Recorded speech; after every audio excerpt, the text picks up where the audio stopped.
Mr. Matar controlled all of this, including the selection, not just of the venue and the subject matter that was occurring at that time, but of his intended target. And all of that swings both ways. So unfortunately, again, while it's difficult for us, certainly it was difficult for Mr. Barone and his group, and I think they did a good job, and I want to acknowledge that. The only other thing I want to say to you is I want to acknowledge Mr. Rushdie and Mr. Reese. They have both undergone, a traumatic event in their lives. And I do want to acknowledge those people on the stage, both employees of the institution and just visitors who rushed to the stage at their own peril and, considerable personal safety risks to stop this attack before the completion of the act and to save Mr. Rushdie's life. But for their interaction, I think the evidence is clear that Mr. Rushdie would have bled out from about 15 holes that were inflicted upon his torso and his neck and his face right there on the stage in front of everyone who was there to watch it. And I would say something else, and I said it in the courtroom. I had asked the judge rhetorically to consider, in his 50-some-odd years of life, any horrific events he's witnessed, and I ask each and every one of you to consider that too. I can look back on seemingly innocent. I recall, watching a car accident, watching certain things that stay with me 50 years later, and I am certain in my mind that those individuals that were present when this occurred and witnessed it are impacted by this, and yes, I did refer to them as victims because they didn't ask for this, and they will live with this for the rest of their lives. And those that were closer to the stage will probably have a much harder time than those that were seated in the back. Those that actually were on the stage or came out upon the stage, including some very brave individuals, they're going to have to deal with this for the rest of their lives. So this sentence does hopefully take into account them as well, and hopefully they can start the healing process along with Mr. Rushdie and Mr. Reese. And with that, procedural question, if you might. On a determining sentence, it's been a little while for me. Not that I've had one, but on a determining sentence in New York State, can you still get out after 6 sevens? Is that still the case? Essentially, yes. There are all types of credits available in the system. We should note that the system limits the availability of credits that might be taken advantage of by an incarcerated individual when that person has been convicted of a violent felony act rather than a nonviolent act such as drugs or something else. But the 6 sevens is still in existence. Essentially, yes. Okay. What do you think about Mr. Matar's speech at the end? And I didn't hear him say, "I'm sorry," or "I regret what he did." What do you think about that? Yeah, I think he was trying to thread a needle that was, because in his speech, he, in effect, was providing the motive evidence that that his counsel was saying was lacking here. And I understand why Mr. Barone asserted that. And I think that was, good for him for saying that. He was doing his job very well. What more can I say? There's an irony to all of this, right? I mean, his value system is that he can impose his own sense of justice and sentencing upon somebody who violates, his value system, and that was problematic. The case, as you said, has been going on for a long time. Does the sentencing sort of bring a sense of closure, not only to the victims of the case, but to you guys as well, and why? Sure. There are post-conviction remedies that are available to this defense counsel, and they've indicated that they intend to aggressively pursue those. And so, although we move into a different stage, it's quite a different situation for us. As I've lamented about so many times, we have some very difficult hurdles to overcome because we simply don't have the assets or the resources to do our jobs easily in compliance with New York State's discovery laws, which were dramatically changed a few years back. And unfortunately, they have overshadowed this case. So now that we've gotten to this point, the two areas that I was most concerned about getting in through the trial is potential prejudice opportunities that might derail us again, and then certainly discovery compliance, which is always just a very difficult thing for a small prosecutorial office. Did you wish to have, or did you ever talk about Mr. Rushdie's letter being read into the record as a victim impact statement?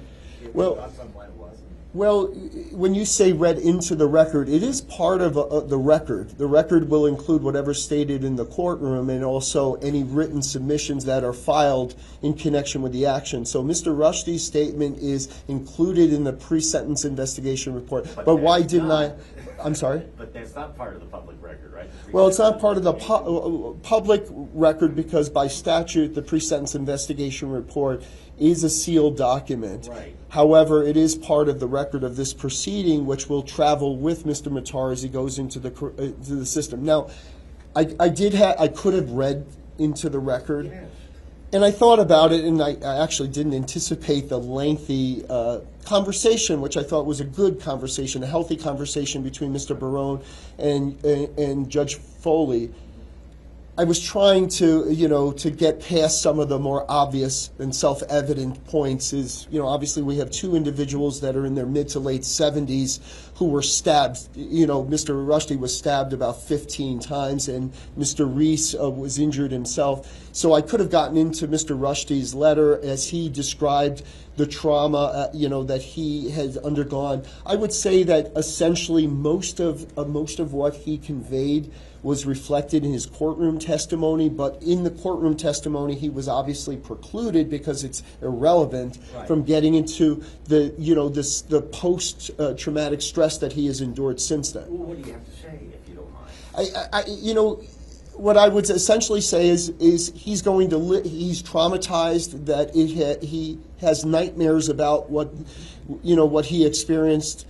I would say that on behalf of Mr. Rushdie, whether it was in his letter or not, that obviously this is a major setback for an individual that was starting to emerge in his very later years of life into society after going into hiding after the fatwa had occurred. And here he was without a security detail, and he was at his most vulnerable.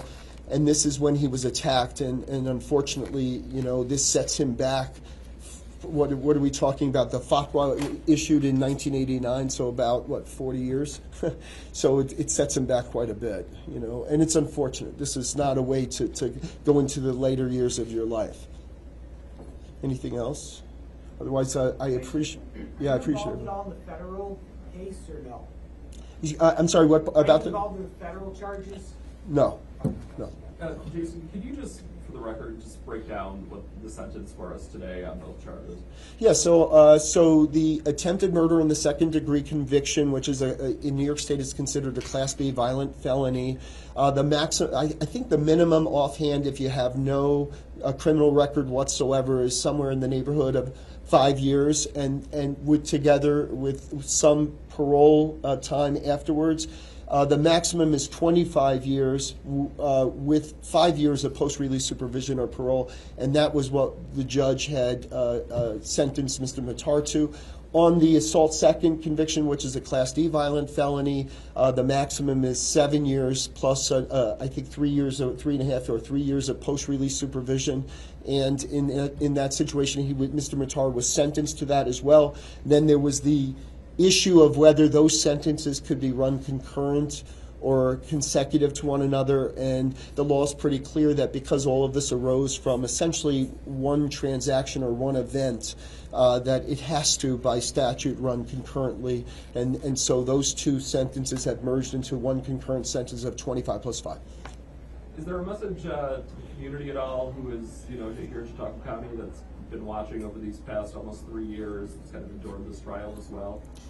It's just that we have now closed it out as best as we could. It continues in the background, and hopefully we can all just resume normalcy here. We are, I would note, we're going into another season for the institution, and hopefully we can put this behind us and just move forward. Thank you very much for all your time.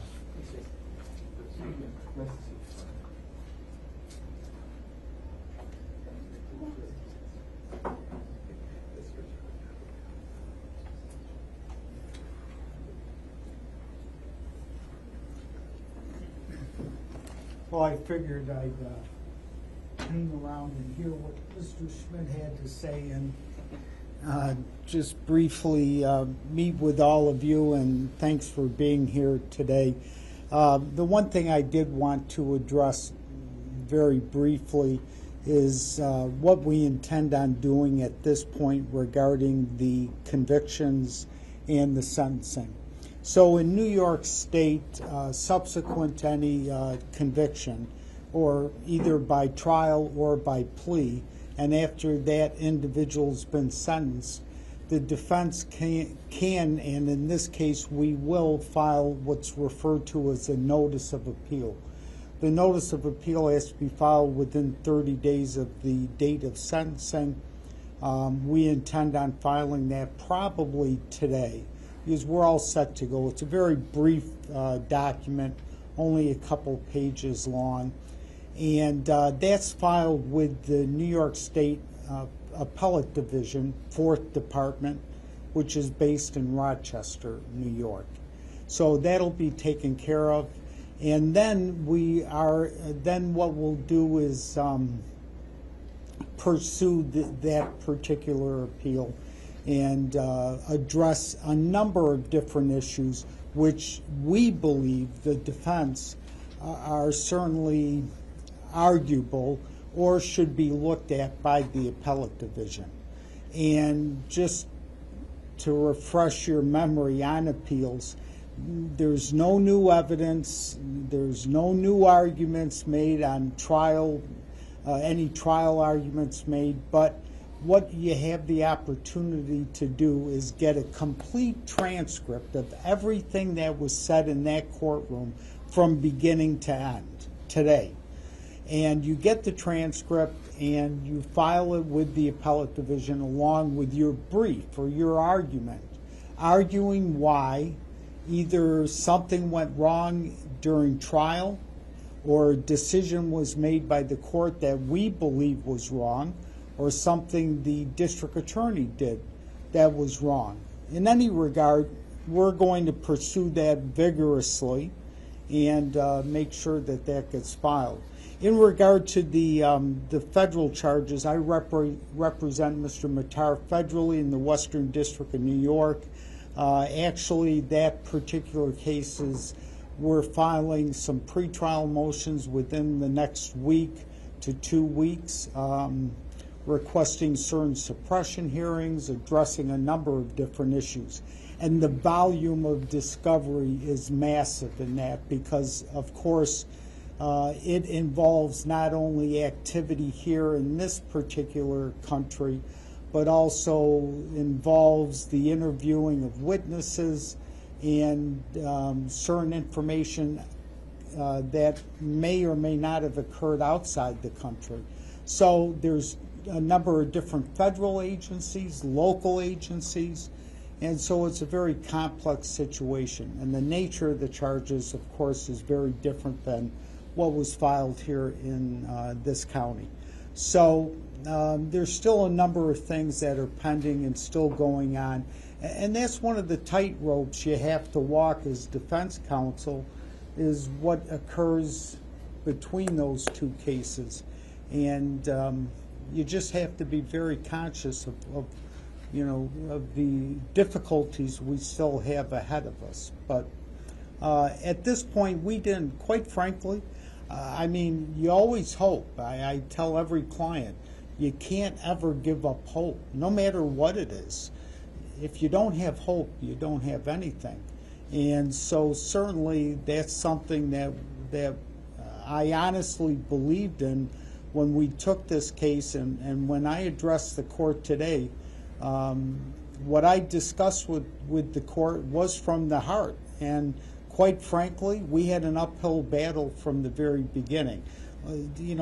Don't make any mistake about that.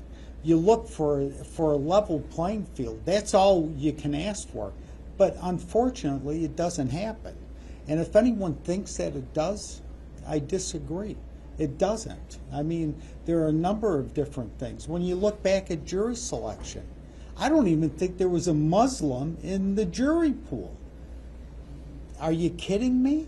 I mean, who could have, it's just, it goes, I'm not going to get into that, but the point is that it's a very difficult process trying these cases in certain counties throughout, in more remote areas. So, Mr. Barone, wasn't it most difficult because your client stabbed someone in front of 1,400 people? well, yeah, I'm not arguing against that, but there's still the presumption of innocence. So if you take your argument, why even try the case, right?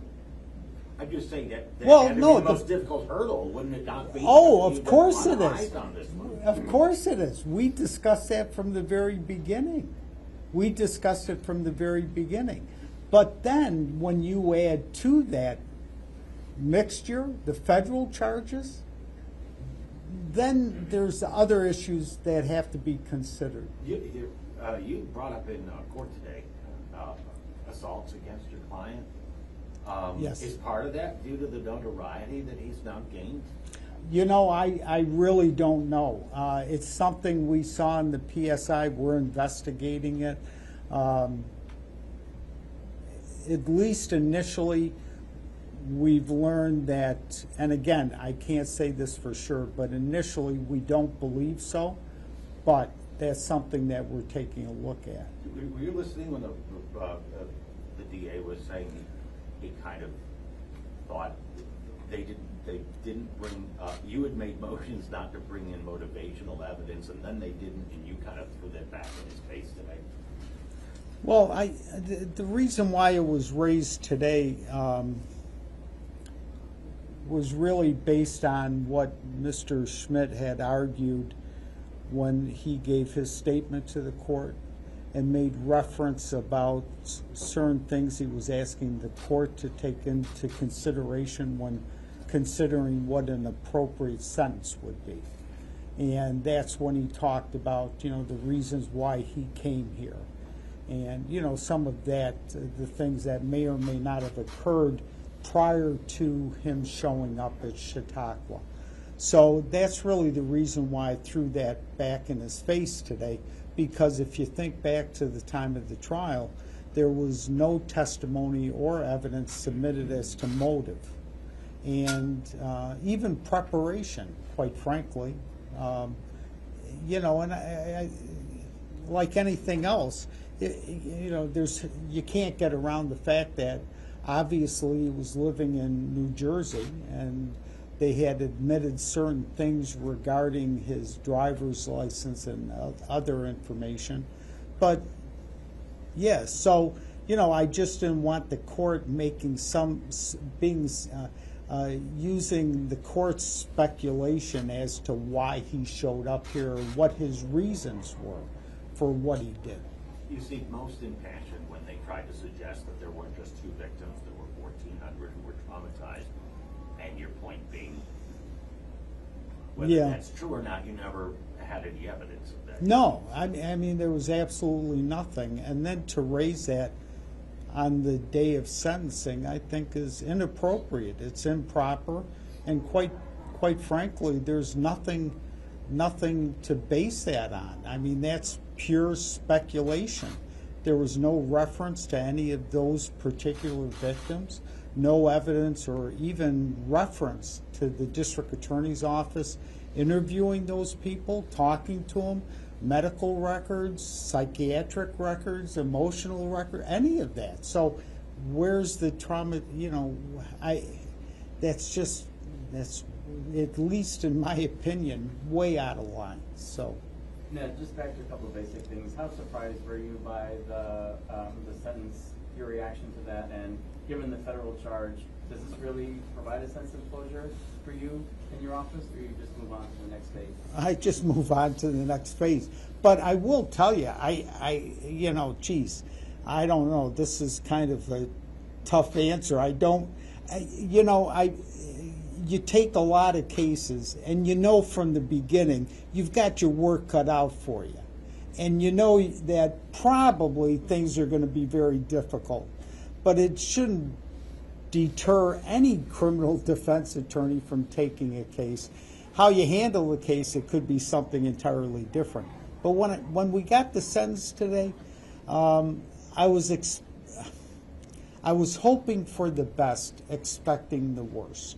And does the 25 years surprise me? No. Unfortunately. But I think, and this goes back to what I argued today, was that from the very beginning, I think that, society in a lot of ways determined. Outside of that criminal justice system, it was the public and society that determined what was going to happen. And unfortunately, you can try to insulate yourself as much as you want, whether you're the court or the district attorney, but you're in elected positions. You're under a microscope. And a lot of times you end up doing what you think they want to hear. And, and that's, I think every case is different, and I'm not going to pretend to know what justice is on a case, but a lot of times you can feel the injustice in the case, and I certainly think that with certain situations, you got to insulate yourself from what the public is expecting or what they think is right or what's wrong. It's, and who's better to judge than the judge himself? He sat through the whole trial. He listened to the testimony. He listened to the evidence or the lack of evidence. He was able to make that determination. He saw our sentencing memorandum and what issues were raised. We had a mitigation expert come in from the state and do that mitigation report. So there was a lot of issues in front of the judge. And most notably, when we're pre-trying this case and the court is discussing the possibility of capping a determinate sentence at perhaps 18 years, well, it may not seem like much, but it's less than the 25 that the court gave today. So obviously, I don't know what he may have heard during trial, but there was no motive evidence during trial. There was nothing new introduced at the time of trial that, in our opinion, would warrant an increase in that sentence. Do you think maybe he heard it today from Matar himself, not necessarily an apology, but a justification? Yeah, I mean, you can tell your clients sometimes everything that you think they should say or shouldn't say, and sometimes they listen to you, sometimes they don't. But I think that that's something that, well, I can't comment about that, but that certainly could have been something that the judge took into consideration today. Did you expect Mr. Matar to speak prior to sentencing today, and why did he decide to speak? I thought that it's something he felt compelled to do after listening to the court and listening to some of the arguments made by Mr. Schmidt about certain things. So I think that at least what I gathered was that it's something he felt compelled to talk about. And I indicated, and I think it's something that he's got a very strong religious belief, and he adhered to his religious beliefs while he's been incarcerated. He's asked for certain accommodations, and he's received those. So I think that there were certain things that he felt compelled to say. So it was a game time decision? Yeah, pretty much. Yeah, so he decided while listening to Mr. Schmidt today. What did you get? What was, I can't speak to him right now. You're to speak for him, I guess. And what was he getting at there? What do you think he was getting at there? Well, I think that my opinion, personal opinion, is that he was trying to let the court know that, look, it's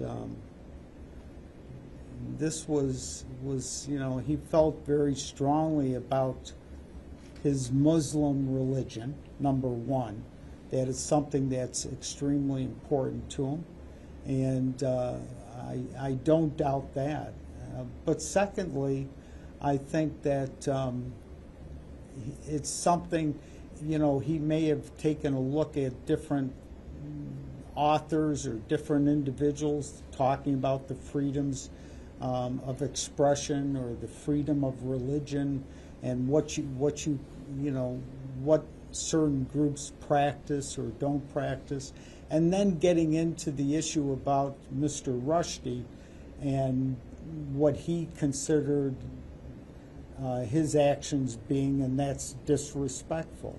And I think that he probably spoke, I mean, it's something I think that we saw a little bit of that after the incident. I think that you saw a couple different groups come out of the woodwork a little bit, at least from our end. You saw some Muslim Shiites that would say, look, what happened is wrong, doesn't matter. Then you saw another faction or group that came out and said, look, you know, Mr. Rushdie was being disrespectful to our religion. And as a result, we understand why this happened. But does he regret doing this? Pardon me? Does your client regret? Oh, stabbing Salman Rushdie? yeah, Any remorse from him? Pardon me? Any remorse? I think that's the same question. Well, yeah, I think that's a fair question, and I can't answer that.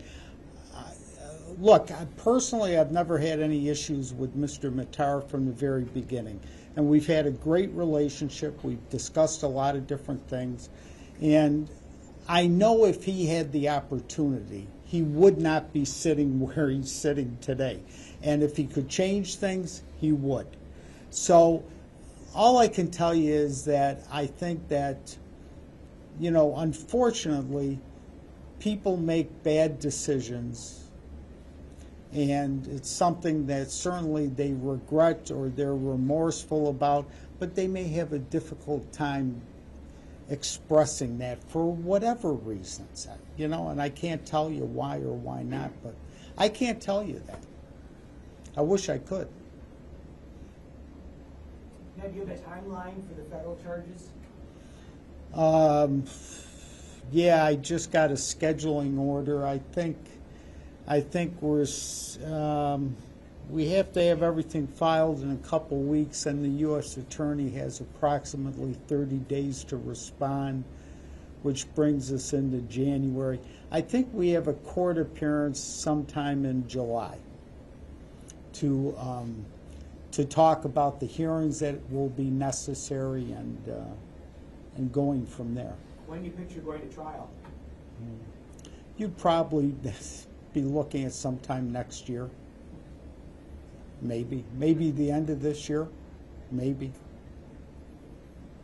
But we'll see. Okay? Thank you. Have a great day. You too, thanks. Yeah, thank you. Thank you.